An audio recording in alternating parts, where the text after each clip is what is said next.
Kemudian ada lagi menyampaikan bahwa perkuat diri membangun negeri ini satu moto-moto yang sangat baik ya. Dan mari kita bersama-sama mewujudkan itu. Saya kira itu.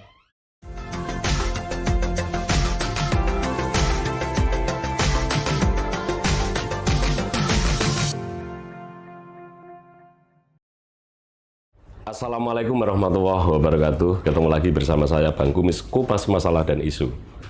Para sahabat Bang Kumis, hari ini saya menghadirkan narasumber yang kompeten di bidang kesehatan. Dan beliau juga anggota DPRD Provinsi Jawa Tengah dari fraksi Partai Gerindra, tepatnya di Komisi E, yaitu Bapak Haji Umar Utoyo. Beliau adalah seorang dokter. Assalamualaikum Pak Haji Umar. Waalaikumsalam warahmatullahi wabarakatuh. Salam sehat. Iya, sehat, sejahtera Mas. Amin. Pak Umar, apa aktivitas di pandemi COVID-19 yang sekarang ini masih level 2 ya sekarang ini Ya. di PPKM-nya? Apa yang dilakukan Pak Umar selaku anggota Dewan dan jenengan selaku seorang dokter? Jadi seperti kita ketahui bersama, sebenarnya di akhir Desember ini kan kemarin sudah ditetapkan akan di level 3 kan semua ya. Iya. Tapi ternyata akhirnya PPKM level 3 di akhir tahun ini dibatalkan. Iya. Jadi sekarang otomatis kegiatan adalah berdasarkan PPKM level di masing-masing kabupaten kota ya, dan provinsi. Nah, karena ini di Brebes ini, Jawa Tengah ini rata-rata sudah level 2, jadi aktivitas hampir seperti normal ya. Cuman masih tetap mematuhi protokol kesehatan. Seperti itu. Untuk di Jawa Tengah ini juga di PPKM level 2 ya? Sama halnya juga jadi, di Brebes? Rata-rata begitu. Jadi kan PPKM levelnya kan di kabupaten kota, Mas. Iya. Jadi kalau di dapil saya itu ada 3. Iya. Kota Tegal itu level 1, kemudian Kabupaten Brebes itu level 2, dan Kabupaten Tegal level 3. Kabupaten Tegal level 3 karena cakupan vaksinasi untuk lansianya masih kurang. Iya. Rata-rata seperti itu, Pak? Iya, rata-rata seperti itu. Jadi aktivitas geliat ekonomi sudah mulai membaik sebenarnya. Iya. Dan kita berharap kasus COVID ini bisa hilang di 2022 ya. Karena kemarin ketika kita kasusnya banyak itu ekonomi seperti lumpuh ya. Iya. Banyak sekali usaha-usaha yang tidak bisa bertahan ya. Karena ada pembatasan jam layanan. Ya, terutama pedagang, Pak. Ya, betul. Pedagang itu memang susah. Kemudian yang dulunya sebagai tukang parkir, kemudian jualan di kaki lima yang pinggir jalan itu kan. Yang mulainya sore ya. Iya. Mulainya sore jam 8 harus tutup, ini kan memang Iya. sangat memberatkan. Dan ini sudah Mulai jualan longgar sudah ya? bebas ya. Jadi sudah longgar, alhamdulillah. Ekonomi sudah mulai bangkit. Saya berharap ini ekonomi bisa meningkat terus. Padahal memang kalau kita ketahui penanganan COVID dengan kegiatan ekonomi kan biasanya tidak bisa sejalan ya. Iya. Karena penanganan COVID kan butuh pembatasan ya. Pembatasan tidak boleh berkerumun. Iya. Pembatasan mobilisasi. Iya. Ya, harus jaga jarak. Padahal kalau ekonomi yang hidup itu ekonomi yang banyak kerumunan kan. Kalau orang berjualan banyak yang datang, ya kan. Otomatis dia laku keras, ekonomi tumbuh di situ. Jenengan ini kan seorang dokter, Pak. Itu kegiatan di luar kedewanan itu jenengan juga masih aktif untuk mengobati atau karena jenengan ini sudah punya beberapa, ada klinik, ada pengelolaan di rumah sakit ya kalau nggak salah begitu. Apakah panjenengan ini juga masih aktivitas itu, Pak? Atau memang sudah konsen di jenengan sebagai anggota Dewan? Saya sudah konsen di anggota Dewan. Ya. Karena itu sudah komitmen bahwa anggota Dewan itu pekerjaannya full timer ya, bukan di samping. Cuman kadang-kadang kalau di rumah saya masih melakukan pelayanan terutama khitan ya, khitan gratis untuk orang-orang yang tidak mampu. Menggratiskan orang yang tidak mampu. Untuk khitan ya, sirkumsisi ya seperti. Kalau yang pembuatan biasa biasanya enggak, kecuali teman ya memang pas datang berkunjung ke rumah ketemu saya minta obat karena sakit ya biasanya saya periksa terus baru kasih obat. Tapi kalau secara umum pasien datang kemudian saya melayani sudah hampir tidak melayani lagi. Ya. Untuk khitan itu persyaratannya apa? Kemudian kok jenengan menggratiskan, jangan-jangan yang datang itu orang mampu misalkan? Enggak, saya tanpa syarat ya. Oh, tanpa syarat ya? Tanpa syarat. Asalkan. Yang penting sayanya ada. Oh, gitu. Jadi saya tidak pernah membuat janji untuk ketemu, karena kadang-kadang kegiatannya kan sering berubah-ubah Iya. ya. Ada kegiatan dewan, ada kegiatan partai, ini kan Iya. susah. Jadi kalau saya berjanji begini, kalau yang mau khitan gratis ya pas saya ada. Oh gitu ya. Jadi nggak ada misalkan jam sekian sampai jam sekian ya. Pas saya ada silakan. Gitu ya.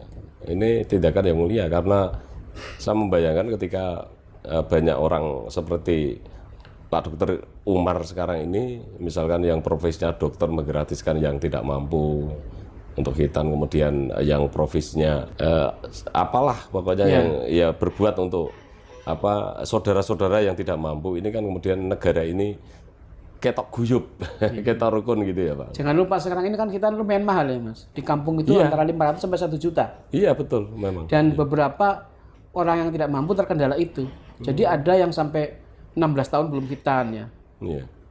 Nah begitu mendengar khitan saya gratis dia daftar. Dan saya juga yang menggratiskan kadang-kadang juga kalau teman sendiri, anaknya teman ya otomatis kan kita nggak mungkin pungut biaya. Mesti kita gratiskan kalau anaknya teman ya. Kemudian anak-anak karena politisi ya, anaknya tim saya, pendukung saya juga otomatis kalau sunat mesti gratis walaupun dia orang mampu. Dan ini memang tidak mudah untuk melakukan hal semacam itu Pak. Tapi ya kalau diniati dengan ibadah ya memang ya memang ikhlas kan gitu ya. Pak Dokter Umar ini dulu saya dengar 8 bersaudara ya. 9 malah ya. Dan Pak Dokter Umar ini orang tuanya juga bukan dari kesehatan, ternyata dari petani begitu. Iya. Kemudian menyekolahkan sehingga semua sarjana Pak. Bapak saya petani memang ya. Kemudian bapak saya dari dulu ingin anak-anaknya pengen jadi sarjana semua ya. Dan itu sudah diupayakan semua. Jadi semua aset properti pun dijual untuk anak-anaknya kuliah seperti itu. Jasa orang tua seperti itu. Ada beberapa yang memang tidak jadi lulus juga bisa ada ya. Karena memang kendala orang kuliah itu kan banyak ya. Godaannya banyak ya. Terutama zaman-zaman dulu kan seperti itu. Ya, dulu ketika jenengan masih dokter muda, belum tuntas ya, belum selesai, jenengan berupaya untuk ke klinik-klinik untuk menjadi dokter pengganti. Iya, itu memang kalau zaman dulu masih longgar ya. Jadi tidak seperti sekarang orang sangat ketat ya. Zaman dulu kebutuhannya banyak, sementara orangnya kurang. Memang saya mengatakan itu ketika tahun terakhir menjelang kelulusan ya.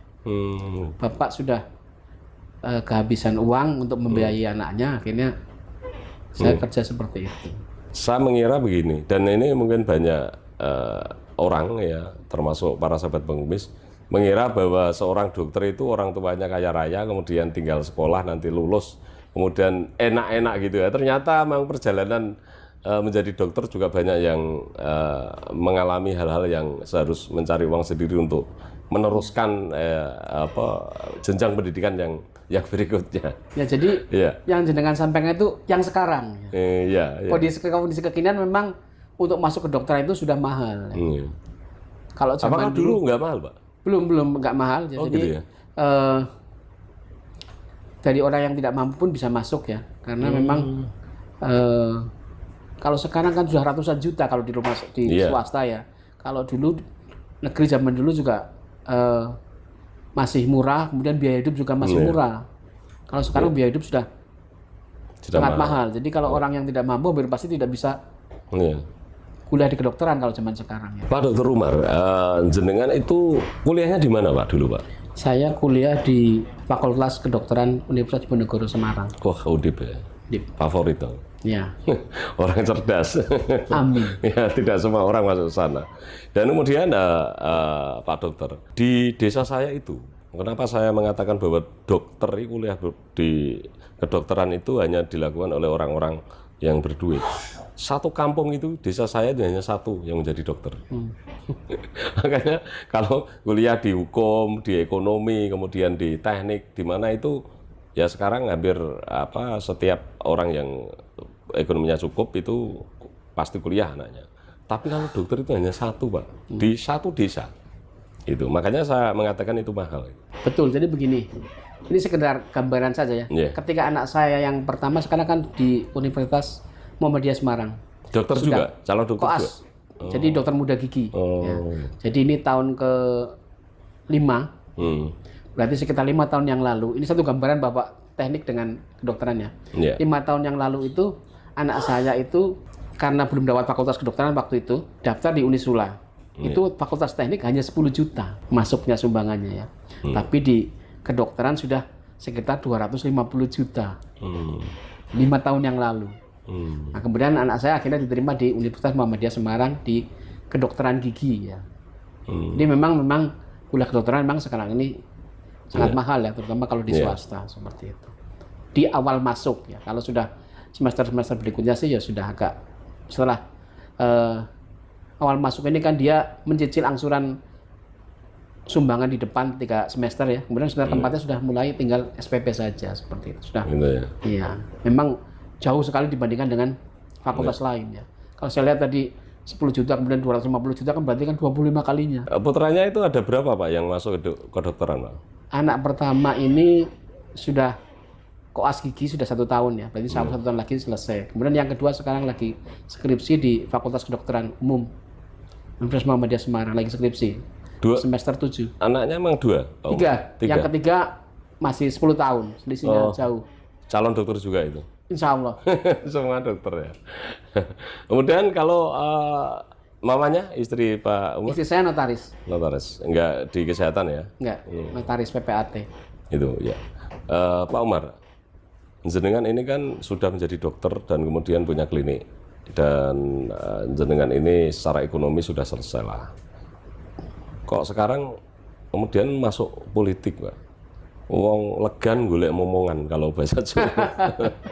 Apa yang kemudian menjadi obsesi seorang dokter Umar itu sehingga mau terjun di politik? Sebenarnya kalau saya melihat sih hidup saya itu memang mengalir begitu saja ya. Jadi saya melihat kalau di politik itu dulu sebelum saya jadi politisi itu berpikir banyak di politik nanti begini main begini. Jadi setelah saya berpikir matang-matang ya waktu itu ada pemilihan gubernur waktu itu ya 2018 ya. 2017 saya bergabung di partai, alasannya karena saya berpikir ketika bisa masuk kemudian jadi itu memang salah satunya adalah manfaat kita lebih besar ya.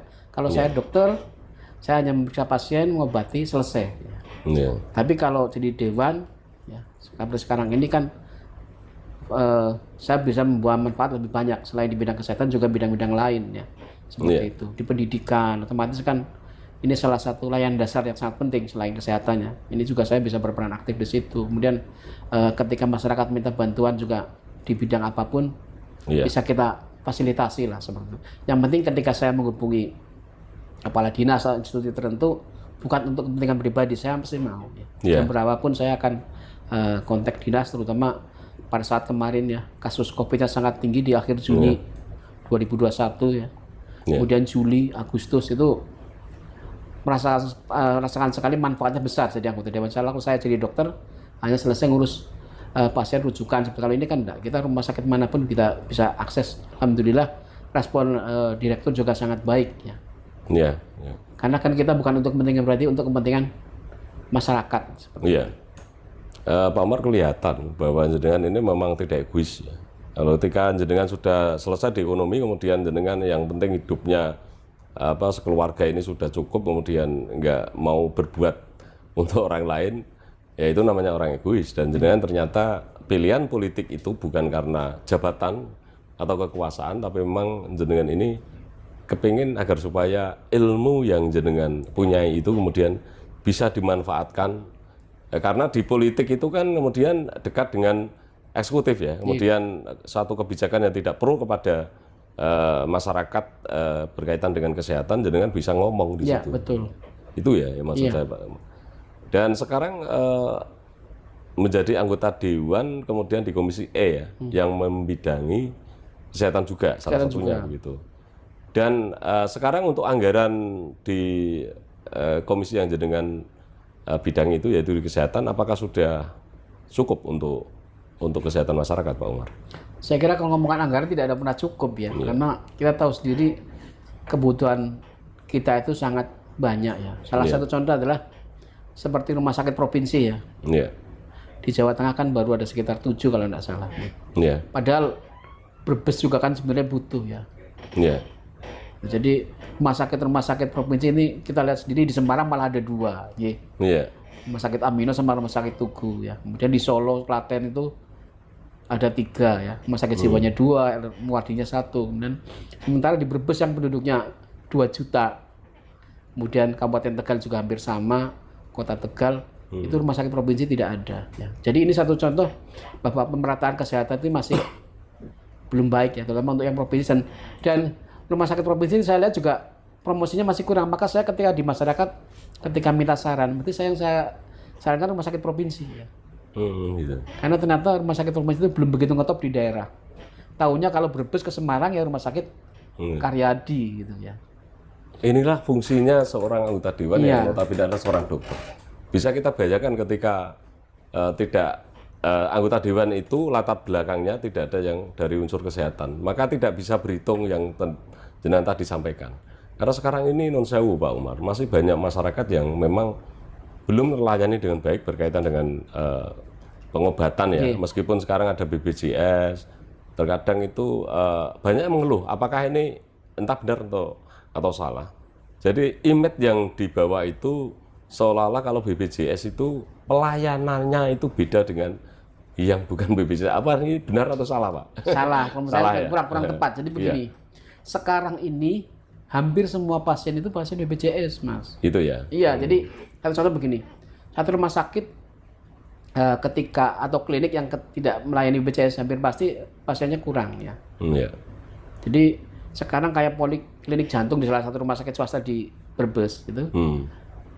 Poliklinik jantungnya itu sehari bisa sampai hampir 100 jantungnya. Karena apa? Karena dilayani BPJS. Kalau pasien umum dia nggak akan mampu. Iya. Berobatnya bayar dokternya misalnya 200, obatnya nebus 1 jutaan kan. Tapi BPJS dia dengan kartu dok. Dan saya melihat layanan BPJS ini kadang yang kurang nyambung di masyarakat adalah masalah kelengkapan ya. Administrasi iya, terutama ketika mau dirawat kelengkapannya kurang, sudah dikasih tenggang waktu ternyata sampai dengan akhir pulang belum selesai. Ini kadang menjadi masalah. Seolah-olah pelayanan padahal enggak. Kalau kita lihat kita melihat layanannya sudah lumayan bagus lah menurut saya karena gini. Dan yang paling penting adalah masalah yang hamil. Orang hamil miskin, tidak punya BPJS. Ya kan? Begitu mau melahirkan ternyata tidak punya BPJS harus bayar. Nah, ini kan jadi masalah. Jadi karena kita studi sekarang biaya persalinan kan sangat mahal ya, terutama kalau sampai ketemu seksi ya. Makanya saya yang berkali-kali saya tekankan ketika sosialisasi masyarakat adalah masalah kepedulian masyarakat tentang kesejahteraan sosial ya. Jadi saya beberapa kali menyampaikan ke kader-kader saya, kalau ketemu orang hamil tanyakan punya BPJS enggak ya. Jangan sampai begitu mau melahirkan enggak punya BPJS padahal tahu resiko persalinan kan sangat besar ya. Bisa tiba-tiba menjadi operasi itu kan itu biaya sangat besar. Jadi kesejahteraan sosial begitu ketemu orang hamil tanyakan punya BPJS enggak, kalau enggak punya diurus. Kalau mampu buat BPJS yang mandiri, kalau tidak mampu dibuat BPJS yang orang miskin yang menerima bantuan iuran seperti itu. Jadi ketika melahirkan sudah tidak lagi memikirkan biaya bagaimana konsentrasi agar ibu dan bayinya selamat gitu aja, tidak usah memikirkan laka duitnya seperti itu. Ya ini hal yang baru Pak Umar karena rata-rata kita ini kan AB terhadap lingkungan ya sekitar. Misalkan apa yang jenengan sampaikan tadi bahwa ketika ada orang hamil itu apalagi kalau sudah di usia-usia 9 bulan itu sebaiknya tetangga ketua RT harus menanyakan apakah sudah punya BPJS belum, persiapannya harus matang itu. Harus matang. Jadi nah ini para sahabat Bang Kumis agar supaya ini kemudian direspon ya. Ini masukan yang baik yang baru sekarang saya dengar dari Pak Dr. Umar. Ya memang kemarin aja sekelas di Kota Tegal saja ada orang hamil saya melahirkan kota loh ya. Masuk rumah sakit ternyata enggak punya BPJS. Di kota loh Mas. Apalagi coba dibayangkan di kampung ya. Mungkin kan, mereka non sewu yang ibu-ibu hamil atau suaminya itu dianggapnya bahwa nanti saja kalau ketika nanti urus nanti saja padahal itu kan satu penanganan yang cepat ya, harus cepat, harus segera ditangani ya. Jadi jangan lupa BPJS ketika dibuat itu berlaku 2 minggu kemudian. Ya ini kan tidak semua masyarakat tahu. Kita kalau sosialisasi kita cerita ini. Jadi kalau ke dapil saya mesti menceritakan ini bagaimana kesejahteraan sosial itu kita bangun bahwa pedulilah kalau ada orang hamil tanyakan. Ya, mungkin karena saya dokter ya, saya tanyakan sudah punya BPJS belum. Kalau belum punya buat mampu ya pakai BPJS mandiri, tidak mampu pakai BPJS yang penerima bantuan iuran, BPJS miskin. Jadi ketika tadi melahirkan, terutama sampai seksio, yang operasi, sudah nggak bingung lagi. Iya. Seperti itu. Itu tadi sebelum saya wawancarai, tadi kan kita jagung. Itu jenengan sibuk sekali, Pak. Ada telepon yang tadi katanya ada apa itu punya penyakit apa yang harus ditangani. Keloid, jadi ya. Itu. Jadi tadi memang menarik sekali ya. Kalau kasus BPJS itu kan tidak bisa untuk layanan kosmetik. Iya. Ya. Kemudian ini kalau keloid biasa, misalnya benjolannya di sini, ya, hanya ukuran berapa, itu kan tidak bisa pakai. Tapi ini kan dia menutupi semua muka, bahkan telinganya tertutup ya. Sebagian juga nutup mulut. Jadi otomatis kan selain kosmetik juga fungsinya terganggu. Dan kita sudah mencoba melobi di Rumah Sakit Tugurejo ya. Karena kan kebetulan itu menjadi rekan kita di Komisi E. Jadi kita bisa akses ke sana. Sekali lagi saya sampaikan bahwa saya minta tolong itu bukan untuk kepentingan pribadi, tapi untuk kepentingan masyarakat. Dan ini lagi diproses bagaimana agar ini bisa ditangani ya. Kita tahu sendiri kalau operasi bedah plastik ini sangat mahal, nah, seperti itu. Nah, tadi kebetulan Pak Direkturnya sudah sangat kooperatif, sudah konsultasi dengan BPJS, karena melihat ini kelihatannya keloid ini sangat banyak ya. Jadi kemungkinan bisa ditangani BPJS seperti itu. Itu lagi didiskusikan bagaimana agar bisa. Jadi syaratnya ternyata dia juga orang miskin tapi BPJS-nya mandiri. Ini yang kadang masih salah juga nih. Jadi orang miskin BPJS-nya mandiri, otomatis kenapa? Otomatis menunggak kan, nggak mampu bayar. Ini juga harus disolusikan masyarakat bahwa ketika ketemu seperti itu harusnya diurus. Cuman memang ini buat masukan pemerintah juga ya. Kalau sudah tahu dia miskin, BPJS-nya mandiri tidak bisa bayar, jangan disuruh bayar tunggakannya, ya Mas. Sudah miskin suruh bayar tunggakan baru digratiskan untuk BPJS berikutnya BPJS PBI. Seharusnya seperti apa Pak itu? Ya, itu kan sering terjadi. Iya. Seharusnya sudah gratis karena orang miskin suruh bayar. Misalnya gini, kayak tadi kasus dia misalnya tunggakan antara 4-5 juta. BPJS mandiri sebelumnya. Ini kan mereka kadang-kadang dulu buat awal itu karena bingung sementing duit BPJS kan gitu. Untuk bayar karena memang orang yang namanya orang miskin ya nggak mampu. Iya, tapi kan setelah punya dia berpikir, wah kalau sebulanan segini nggak mampu, bukan mikir lagi memang udah nggak mampu. Nah ini sama tadi. Kemudian saran saya ke pemerintah kalau memang miskin betul ya harusnya tunggakannya dihilangkan. Ya memang ini butuh biaya besar. Itulah memang disitulah negara hadir di bidang kesehatan. Ini kan bidang kesehatan kan salah satu layanan dasar ya. Jadi harus tuntas di sini. Jadi kayak BPJS mandiri, orangnya miskin, disuruh bayar tunggakan dari mana? Tidak mungkin. Harusnya dibebaskan, kemudian langsung dikasih BPJS yang PBI, menerima bantuan iuran. Saya kira itu. Iya, karena begini ya Pak Umar. Memang ini sangat dilematis ketika BPJS itu harus dibayarkan orang-orang yang notabene adalah kurang mampu tadi ya. Bisa dibayangkan misalkan orang yang tidak mampu itu kepingin masuk ikut BPJS itu kan punya keinginan agar supaya gratis, tidak mengeluarkan uang. Tetapi harus misalkan ya harus bayar. Ada tradisi seperti itu Pak. Karena tidak terdeteksi bahwa dia punya surat yang timang harus gratis, tapi masuk di BPJS beberapa tahun nggak pernah sakit, kemudian dia berhitung. Aku wis ngetono duit sakmene, nyatane aku ora tau lara terus mandek. Ya itu. Terus di tahun ke berapa itu kemudian dia sakit. Berhenti ya? Ya, tapi kan enggak. Tapi sudah berhenti, bayarnya. Tunggakannya banyak diterima. Ya. Nah, ini penting Pak supaya channel Bang Kumis ini juga mengedukasi ya, memberi informasi yang supaya orang yang tidak tahu bisa tahu itu. Inilah fungsi anggota dewan. Iya. Betul. Jadi tadi sampaikan Bapak kita fungsi controlling ya. Ketika ada masukan dari masyarakat, kita juga nyampaikan ke pemerintah. Memang otomatis PBI ini memang membebani anggaran. Tapi memang itulah yang pemerintah kan memang begitu ketika tugas negara. Iya, negara hadir di bidang kesehatan seperti itu. Ketika miskin ya dibayarin kan begitu. Dan masyarakat juga harus hati-hati ya. Jadi ketika sakit kemudian butuh BPJS dan belum punya, yang diurus yang BPJS yang gratis ya, jangan sampai yang diurus BPJS mandiri yang buatnya, itu kan repotnya. Selama dia memenuhi syarat kan begitu Mas. Jadi dia termasuk kriteria warga negara miskin dan seperti itu baru bisa membuat yang PBI. Ada batasan atau parameter yang Ada, dia. ini penting loh Pak ini Iya. karena masyarakat ini perlu tahu ini juga gitu loh.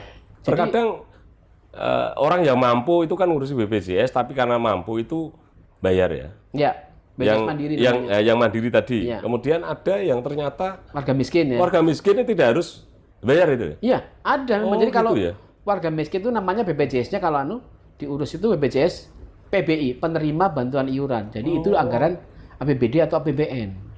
Gitu ya. Bisa APBD kabupaten, APBD provinsi atau APBN. Nah, ini bisa diurus dengan syarat dia termasuk warga miskin. Jadi diurus di dinas di desa, kemudian kecamatan, ke dinas sosial seperti itu. Kalau semua lengkap nanti diusulkan sebagai BPJS penerima bantuan iuran seperti itu. Saya masih terus kepingin menggali ini Pak, karena ini masih banyak masyarakat yang butuh informasi berkaitan dengan masalah BPJS atau sebetulnya BPJS ini kan kesetiakawanan antar masyarakat Indonesia agar supaya Gotong yang royong, tidak ya. mampu Ya. kemudian bisa subsidi orang yang mampu. Gitu. Orang yang sehat mensubsidi orang yang sakit itu seperti itu. gitu. Jadi kalau dia tidak sehat terus, Iya, seperti saya alhamdulillah ya, hampir tidak pernah menggunakan BPJS ya. iya, Saya pesan BPJS karena memang wajib ya. iya. Tapi tidak pernah memakai kartunya. Hampir seperti itu. Ini kan berarti sebetulnya subsidi kepada orang yang memakai. Semoga Pak Umar selalu sehat terus. Amin. Jadi Kita bisa semua sehat ya, Mas. mensubsidi. Ya. Iya. Jadi subsidinya bisa dipakai buat yang lain Iya, kan gitu. gitu. Pak Umar, ini kan di pandemi COVID-19 ini yang dulu awal-awal itu kan yang paling sibuk itu kan dari unsur kesehatan ya. Karena jenengan seorang dokter, jenengan punya klinik dan jenengan punya usaha di rumah sakit bersama dengan teman-teman. Apa saran dari jenengan untuk masyarakat agar supaya misalkan yang kemarin itu tidak percaya adanya COVID-19? Masih banyak loh Pak, jangan Ya, salah. betul. Divaksin nggak mau, kemudian suruh broadcast, lah orang ketok, ya kan gitu. Orang wong Termasuk kemarin Kudus akan pada kasusnya ya, dengan pas varian kebetulan Deltanya ya. itu kampung saya Ya. Pak Umar. Apa sarannya ya Pak? Sambil minum Pak, nggak apa-apa. Iya. Kita melihat begini, bahwa dalam hidup ini ada yang namanya hikmah ya. Iya.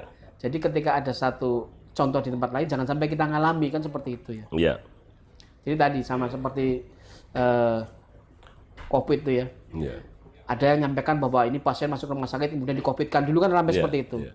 Dan beberapa mengadu ke saya. Nah, saya sudah banyak sekali beberapa rumah sakit ketika ada kasus ini saya datang ke sana. Saya ngecek ya. Ini benar di-COVID-kan. Logikanya yang namanya di-COVID-kan adalah pasien itu tidak COVID tetapi menjadi COVID kan begitu. Iya, iya. Tetapi yang saya lihat ketika di sana pasien ini memang COVID dalam artian dia sudah di swab PCR Iya. positif. Berarti kan COVID bukan di-COVID-kan. Iya. Nah, saya rata-rata seperti tidak pernah menemukan kasus yang di-COVID-kan seperti itu. Satu contoh kasus begini, pasien kecelakaan. Nah, kemudian masuk rumah sakit, Iya. sehari meninggal. Pulang dikemas sebagai pasien COVID. Pasien ngadu ke saya bahwa pasien kecelakaan kok di-COVID-kan. Logikanya kan seperti itu. Iya. Saya datang ke rumah sakitnya, ditanyakan, nah, kenapa kok seperti itu? Dia menjawab, itu tidak di-COVID-kan. Pasien itu masuk rumah sakit kecelakaan, ketika di ronsen ditemukan tanda-tanda radang paru, pneumonia. Karena radang paru ini lagi zamannya COVID, kan otomatis petugas tidak mau gegabah dipulangkan sebagai jenazah ini dipulangkan sebagai pasien biasa. Karena resikonya nanti dimandikan, kemudian menularkan kan repot seperti itu. Iya. Jadi ternyata itu bukan di-COVID-kan, pasien itu pasien biasa, cuman untuk melindungi masyarakat dia dimakamkan secara COVID seperti itu. Hanya agar supaya tidak mengambil risiko gitu Iya. ya. Ternyata misalkan itu yang kecelakaan ternyata memang terindikasi COVID-19. Kemudian kalau kemudian dimakamkan tidak biasa, itu nanti Kan banyak yang mandikan nah, itu kan jadi Iya. dulu pernah ada kasus seperti itu ya di Solo kan seperti itu. Banyak itu di medsos. Dibawa kadang-kadang. pulang paksa padahal tahu lagi dirawat di ICU sebagai pasien COVID, akhirnya banyak sekali warga yang ketularan ketika dia ikut mengurus jenazahnya. Ini kan kemudian tadi tentang vaksinasi. Dulu memang masyarakat banyak yang menolak, tapi sekarang banyak yang mencari loh, Mas. Iya, iya, iya. Ya. Karena kita masyarakat sudah belajar di kasus bulan akhir Juni tadi, akhir Juni, Juli dan Agustus. Sekarang masyarakat sudah pada mencari kok vaksin di mana. Karena jangan lupa naik kereta, naik pesawat pun sekarang butuh sertifikat vaksin. Iya. Ada sahabat saya juga sama nggak mau vaksin. Tapi dia kalau pergi nggak bisa pergi naik kereta, nggak bisa pergi naik pesawat. Akhirnya mau nggak mau vaksin juga seperti itu. Dan memang kadang di Indonesia butuh seperti itu, butuh daya tekan. Karena memang tingkat pemahaman masyarakat berbeda-beda, itulah seperti itu. Iya. Pak Umar, jenengan kan tadi sudah saya bahas bahwa jenengan ini secara ekonomi sudah selesai, kemudian hidupnya sudah tentram, sudah punya usaha yang cukup untuk anak cucu, kemudian masuk di partai politik. Dan kenapa harus Gerindra, Pak Umar? Kan partai banyak. Jadi gini, saya memang sebelum di partai pun salah satu pengagum Pak Prabowo. Ya. Oh gitu ya. Kemudian waktu 2017 Pak Sudirman Said mengajak saya bergabung di Partai Gerindra. Jadi nyambung di situ. Oh, ya. gitu. Walaupun saya sempat menanyakan waktu itu lewat utusannya Pak Sudirman Said, ya, sampaikan, saya ini bukan politisi, saya ini dokter profesional. Tapi karena melihat seandainya bergabung itu manfaatnya besar, akhirnya saya tertarik juga ya. Saya berpikir dengan bergabung nanti insya Allah masyarakat saya bisa ikut melakukan pendidikan politik di masyarakat ya. Karena memang pendidikan politik ini sangat penting. Iya. Sepakat. Kebijakan apapun mesti ujungnya di politik. Iya. Oh, kan orang kadang-kadang begitu. Tidak berpikir pendidikan tidak politik, pendidikan itu juga anggarannya dibahas di proses politik ya semua. Kesehatan pun kan sama, memang, kebijakan tentang penanganan COVID pun proses politik sama. Karena negara ini kemudian bersepakat bahwa negara Republik Indonesia ini harus melalui partai politik. Betul. Mau nyalon presiden, mau nyalon gubernur, bupati, itu kan harus melalui proses di partai politik ya Pak. Betul. Ya kita harus memang welcome terhadap partai politik. Memang negara kita ini negara demokrasi melalui itu. Kemudian berkaitan dengan tadi yang Jenengan sampaikan, alasan ada dua. Yang pertama adalah figur Pak Prabowo, yang kedua Pak Sudirman Said. Memang sekarang ini Pak Prabowo kan kemudian di polling di di lembaga survei itu kan sangat tinggi ya. Bahkan hampir semua lembaga survei sangat tinggi. Karena beliau ini ternyata sekarang baru tahu bahwa Pak Prabowo ini seorang negarawan. Bisa dibayangkan Pak, calon presiden yang berhadapan-hadapan, tetapi dengan alasan supaya tidak terjadi dualisme kelompok yang kemudian memecah belah bangsa dan negara, kemudian mau bergabung, dan itu banyak yang ngolok-ngolok. Tapi sekarang banyak yang mengagumi Pak Prabowo, ternyata pollingnya tinggi, kan begitu. Beliau seorang negarawan, saya sepakat itu. Dan apa ke depan dari Pak Umar? Apakah tetap bertahan untuk mengabdi di anggota Dewan Provinsi atau nanti ke RI? Bahkan misalkan, jenengan ini punya kapasitas loh Pak untuk di eksekutif, baik itu sebagai gubernur atau jadi apalah yang sesuai dengan jenengan. Walaupun hidup saya ini memang mengalir, tapi semua kan perlu perencanaan ya, betul. Jadi bahwa kalau saya prinsipnya adalah dimanapun posisinya, yang penting membawa manfaat kepada masyarakat sebesar-besarnya. Karena memang politik kan begitu.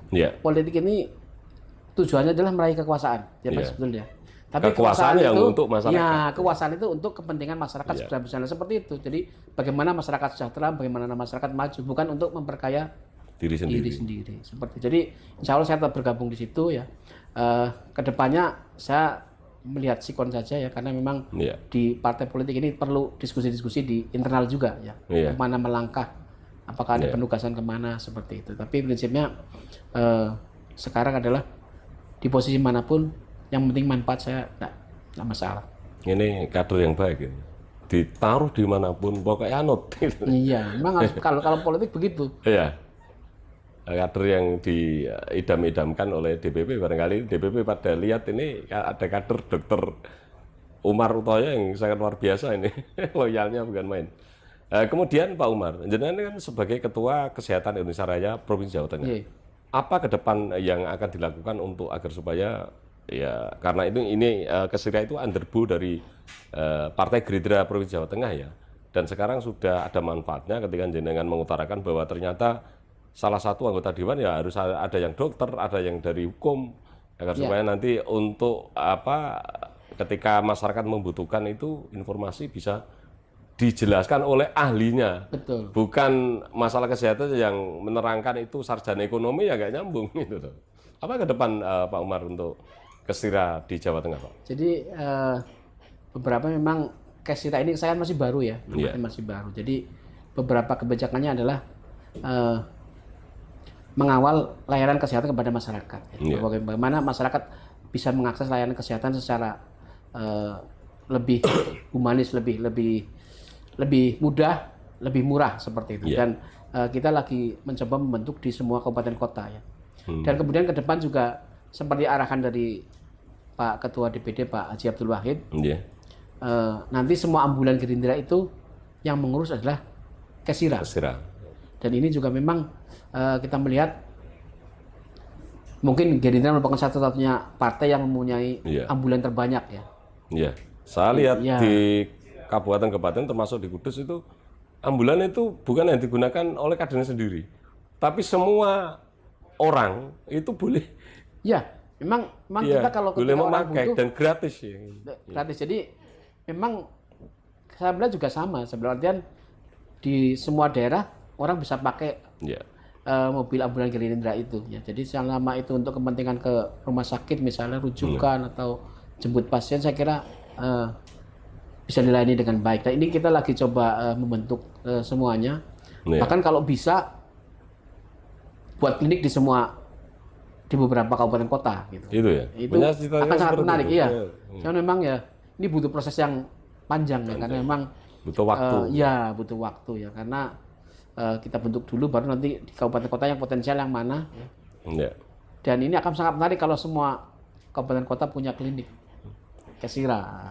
Manfaatnya manfaatnya sangat besar ya, terutama pada saat kasus pandemi seperti ini. Iya.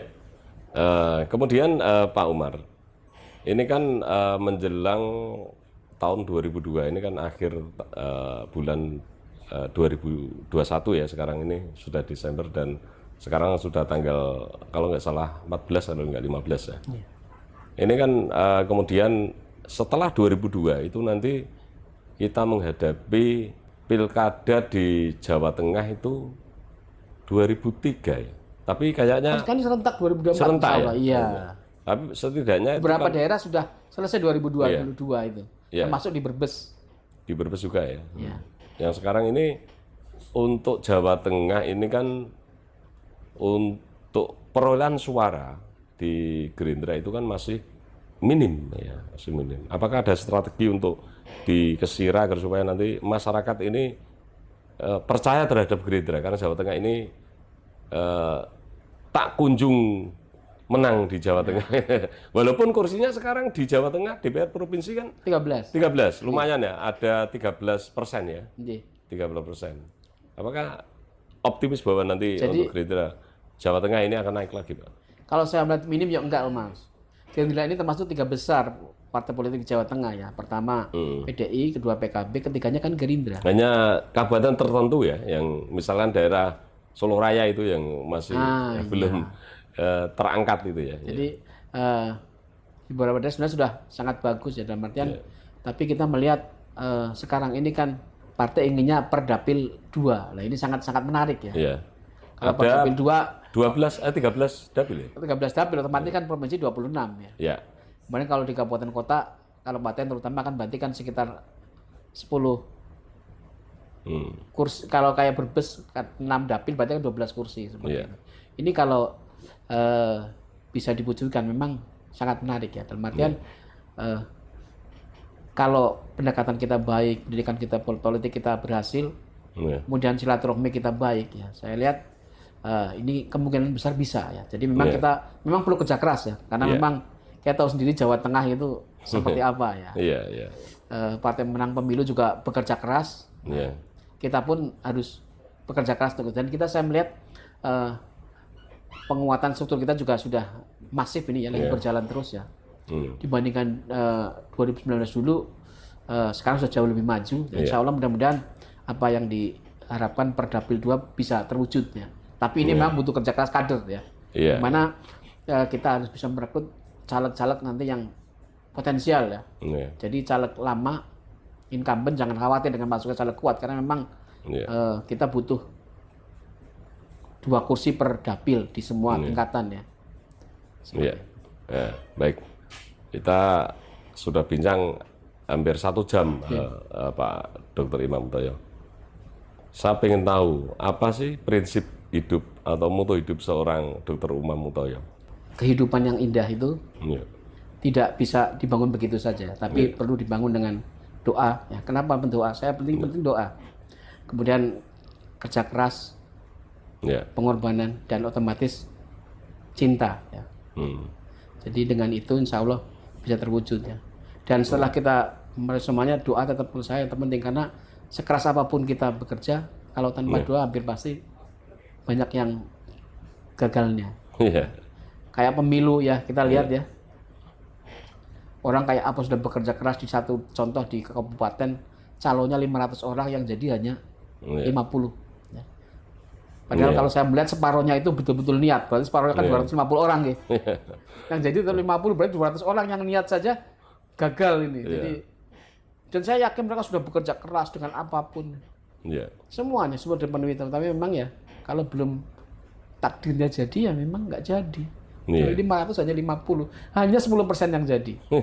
Yang niat 50% misalnya gitu. Yang separohnya penggembira gitu ya. 50% berarti 250 orang, yang jadi hanya 50. Disitulah memang betul takdir itu memang di akhir perjuangan kita, takdir memang harus diakui ada. Disitulah kita tahu bahwa Tuhan memang menentukan semuanya di situ.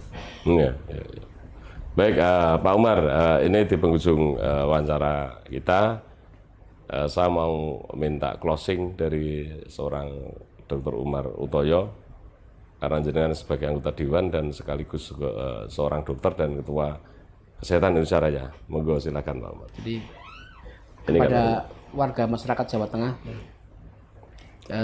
jangan lupa ini masih pandemi ya. Protokol kesehatan harus tetap dipatuhi ya. Walaupun kita semua mungkin sudah bosan dengan masker ya, tapi ini ketika berada di luar rumah kita tetap harus patuhi protokol kesehatan. Kita berharap 2022 pandemi ini selesai ya, masyarakat bisa normal. Kemudian saya juga berharap masyarakat mari bersama-sama bergabung di Gerindra ya, karena memang saya melihat insya Allah Partai Gerindra ini amanah ya, bahwa apa-apa yang menjadi kepentingan masyarakat selalu kita perjuangkan. Dari bawah sampai atas kita sudah sepakat bahwa partai ini ada untuk kepentingan masyarakat. Kalau Gerindra kan begitu ya, selalu bergerak untuk Indonesia Raya, prinsipnya begitu. Kemudian ada lagi menyampaikan bahwa perkuat diri membangun negeri ini satu moto-moto yang sangat baik ya, dan mari kita bersama-sama mewujudkan itu. Saya kira itu. Ya. Baik, Pak Dr. Umar Utoyo, terima kasih atas waktunya mau saya wawancari di channel Bangkumis. Semoga apa yang menjadi cita-cita dari Pak Dr. Umar Utoyo bisa dikabulkan oleh Allah Subhanahu wa Ta'ala. Amin. Dan semua keluarga dijauhkan dari segala fitnah dan sehat selalu, Pak Dr. Umar Utoyo. Amin. Sekali lagi terima kasih. Demikian tadi para sahabat Bangkumis, wawancara dengan salah satu anggota DPRD Provinsi Jawa Tengah di Komisi E dari fraksi Partai Gerindra, yaitu Bapak Dr. Umar Utoyo. Dan beliau juga Ketua Kesehatan Indonesia Raya Provinsi Jawa Tengah, dan beliau juga seorang dokter yang sekarang ini mau untuk menjadi kader Partai Gerindra agar supaya bisa berbuat untuk banyak orang. Pesan Bangkumis, apa sih syarat untuk menjadi seorang sukses? Kata Pak Bob Sadino, kalau ingin sukses, jangan ditanyakan, tapi dikerjakan. Saya Bangkumis, terima kasih. Sampai ketemu lagi di lain kesempatan. Wassalamualaikum warahmatullahi wabarakatuh. Salam sehat.